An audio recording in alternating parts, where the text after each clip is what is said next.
Hello, everyone. This is Dory Clark, and this is our Newsweek weekly interview show, Better. Our guest this week is Katy George. She's the Chief People Officer at McKinsey. Katy, it's great to have you here. Wonderful to be here, Dory. Excellent. All right, the first question that I have for you out of the gate. So everybody's heard of McKinsey. This is a kind of top tier consultancy, and the impression that maybe a lot of people have is that you're just getting like the top cream of the cream from all the Ivy League schools, and you do get that. But I understand that in terms of your diversity efforts, one of the things that you've been doing is actually being pretty thoughtful and systematic about expanding and changing the places that you're recruiting from. Can you talk a little bit about that and what that looks like? Absolutely. We are very fortunate in that we continue to be an employer that's sought out by a lot of wonderful students, at many great schools. But we recognize that great talent comes from everywhere. And that if we want to have the diversity of talent that we need to be successful with our clients, and I mean diversity on every different dimension, diversity of background and perspective, diversity of expertise and skill, we need to be hiring from a much broader range of sources. So we traditionally have focused on probably about 500 sources, 500 schools that have been our kind of primary feeders. We're now at something like 1,500, and we plan to go to 5,000. And we're quite excited about the results so far. We're also supplementing that with more kind of apprenticeship programs, bringing people in who are ready to learn, but maybe not ready to hit the ground running as a McKinsey business analyst, and really giving them the opportunity to apprentice and develop the skills they need to be successful. Interesting. Thank you very much, Katy. So the other thing that in my research that I discovered that I thought was interesting is that you guys have also changed the way that you interview people. You can tell me more about this, but my understanding is you've gone from a sort of case style interview to game-based assessments, which seems really interesting. What does that mean, and what does that look like? Well, we use actually quite a broad range of assessment techniques. And so we still do have the McKinsey case study interview, which you can prepare for online if you want to. But we recognize, first of all, that that's not a great assessment for all of the talent that we're trying to bring into our firm. So we do digital hackathons and lots of other things that allow us to assess, for example, technical talent. But we also, to your point, have game-based systems, and actually have brought an organization in-house that is developing additional game-based assessments so that we can help people test their problem-solving skills and intrinsic capabilities in a way that is not based on understanding specific business language or being familiar with a case study format. It is in that sense much less biased towards people who have certain kinds of preparation. If you go to an Ivy League school, you can find lots and lots of friends who will help you study for the McKinsey case study interview. And there'll be lots of support around that, and you will be able to prepare. If you are at another school or in another, working somewhere, you might not have access to the same kind of community and network. And so we want you to have a fair shot of coming into our firm also, because we are looking for the very best talent, not just people who are able to prepare for these specific kinds of interviews. So that's really been a fantastic way to diversify our sources and to create a platform that enables more people to be successful. Thank you. That's really interesting. We're here with Katy George. She's the Chief People Officer at McKinsey. And this is Dory Clark. This is our weekly Newsweek interview show, Better, talking about ways we can improve our organizations and make them truly more inclusive places. If you want to learn more about Katy's work and her team, just go to mckinsey.com/capabilities/people and organizational performance. But you could also Google Katy George as well and find out all about the great work that she's doing. Now, Katy, one of the ways that we connected was through our mutual friend, Bob Goodwin, who runs a podcast called Career Club. And on your Career Club interview, you mentioned something interesting that I think ties in with some of the themes you've been mentioning, which is the value of assessing whether someone has the skills that an organization needs rather than just looking at the background that shows up on paper. Now, obviously, people look at degrees, at credentials as kind of a heuristic, a shortcut, because it's kind of time consuming and a little complicated, I would imagine, to really assess skills, even if that's the fairer thing to do. So how do you approach this? How can you actually get closer to that ideal when it's a tricky thing to do? I think you're right that the number of years you've been in a role, what school you went to, in some ways, sometimes those are markers of your capability and your potential, but sometimes they're not, and they're lazy markers. And so we are pivoting to much more of a skills basis and a skills credentialing kind of approach, both for how we welcome people into our firm and help them develop the kind of tailored learning and development journeys that will help them be successful based on their starting position, their unique starting position, and also to allow them to self-author kind of the career path that they'd be most excited about. There are lots of different ways to add value at McKinsey and as in other organizations, and we want to create more flexibility for people to self-author the approach that would be best for them. And we're finding that actually that's quite important in what is a very volatile business environment, very volatile world.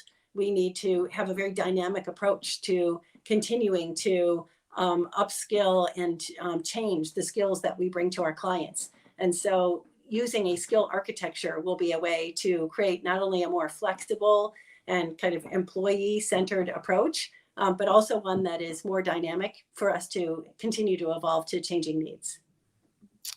Got it. Katy George, thank you. She's the chief people officer at McKinsey. Now, Katy, something that I'm curious about as well is how we actually think about diversity, right? I mean, there's demographics that can be measured relatively easily, what percentages of women or people of different races, but how do you conceptualize diversity? And, what is your philosophy at McKinsey thinking about, all of the ways that this could potentially manifest? How do you think about it? How do you track it?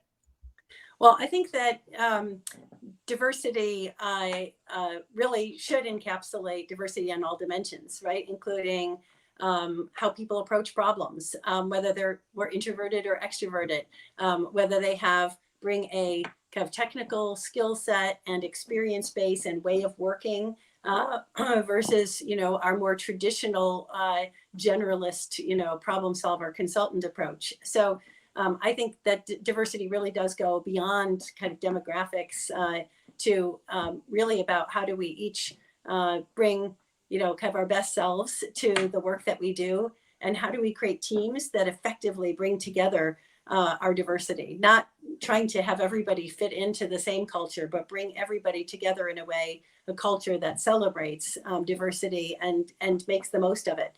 One of the things our managing partner always talks about is that diversity only gets you so far. It's only with inclusion that you get the benefit of diversity. And all of our studies have shown over and over again that the more diverse a team is, a management team, an organization, the more successful they will be, both from an organizational perspective and from a financial perspective. So diversity really is at the heart of our talent strategy. That's great. Katy George with McKinsey. This is Newsweek Better. I'm Dory Clark. So, Katy, you and I were talking before we hit the record button. You mentioned you have really risen through the ranks at McKinsey. You have been there 27 years, I believe you said, which is really impressive. I have to believe that 27 years ago, it was probably, I'm guessing, more challenging to be a female employee than it is today. I'm curious, what changes have you personally seen, or what have you experienced as a woman at McKinsey, as a woman in business, and kind of what's the arc of how you've seen things evolve over the past 3 decades?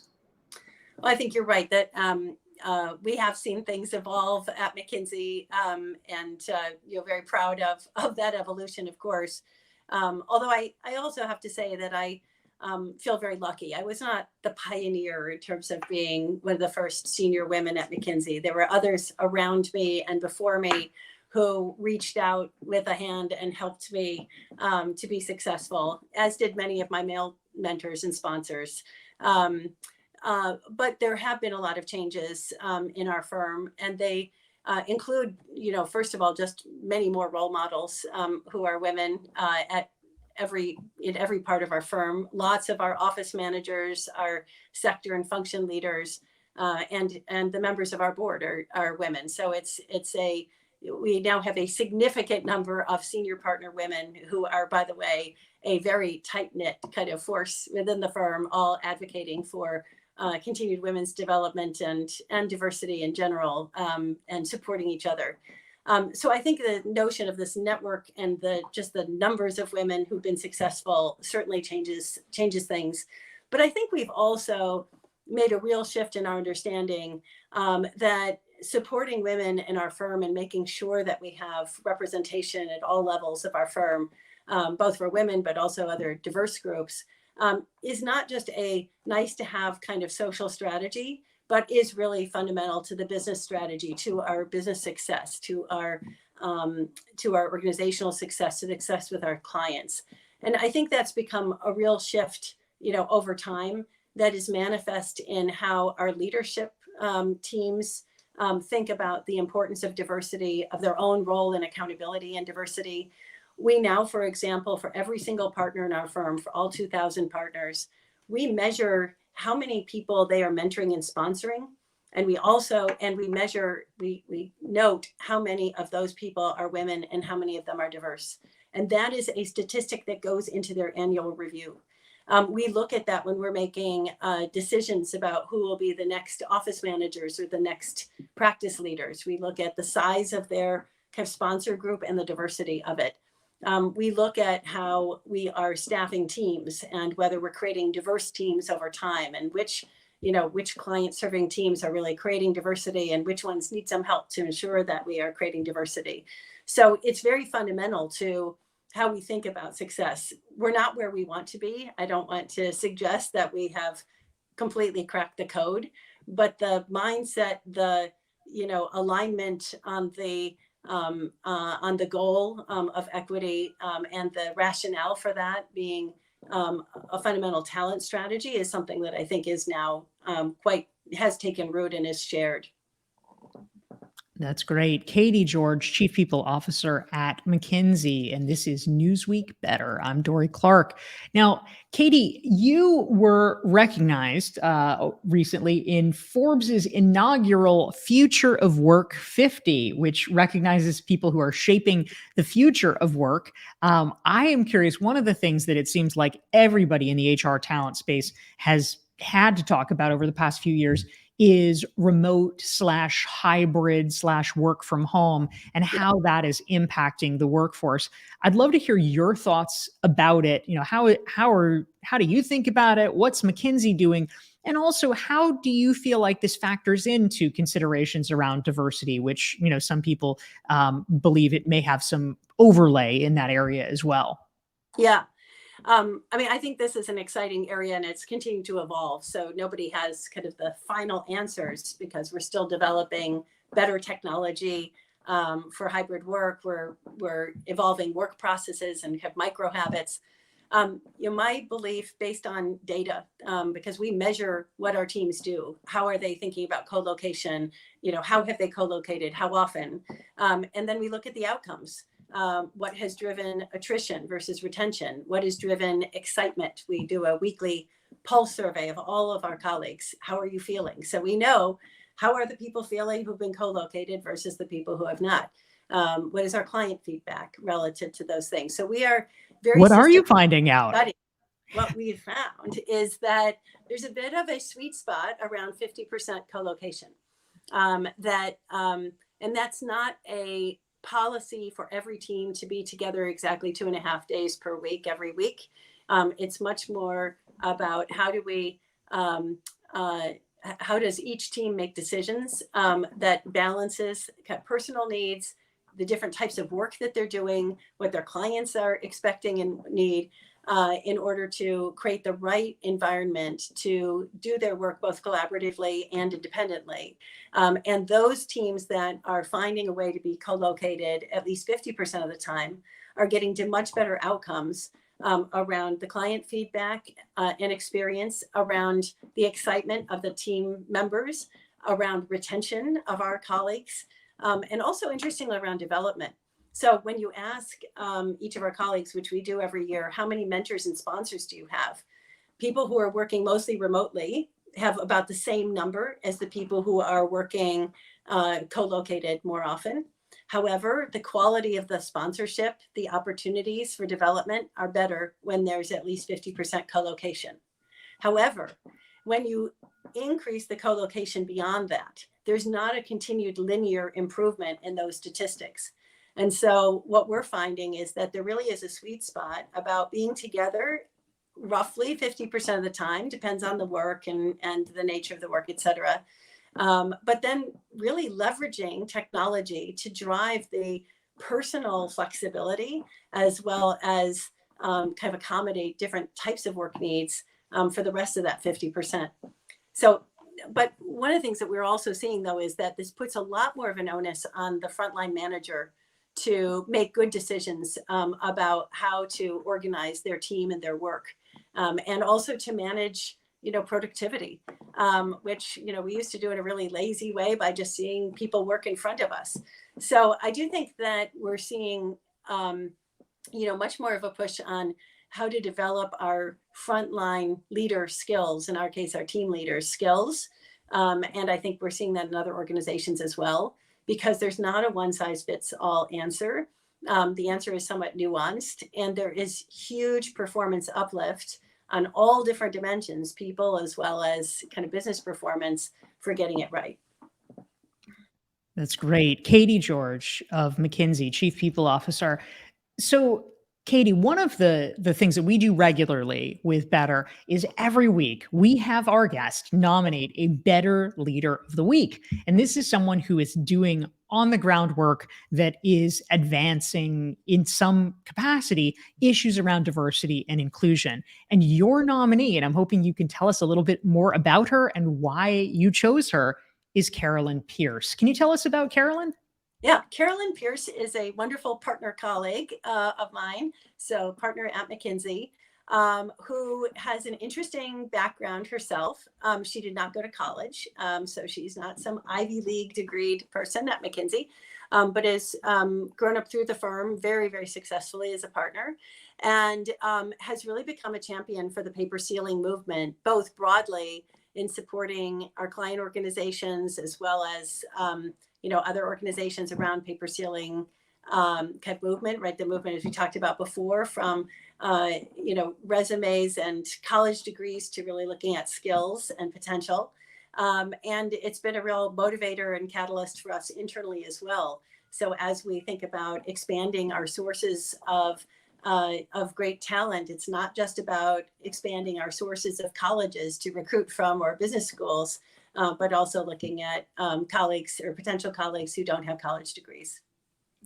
I love that. That's great. Katy George, we have time for probably just one more question with you. And also before we hopped on this call, one of the commonalities that we discussed, you are a former board member of Union Theological Seminary. I got a master's degree at Harvard Divinity School.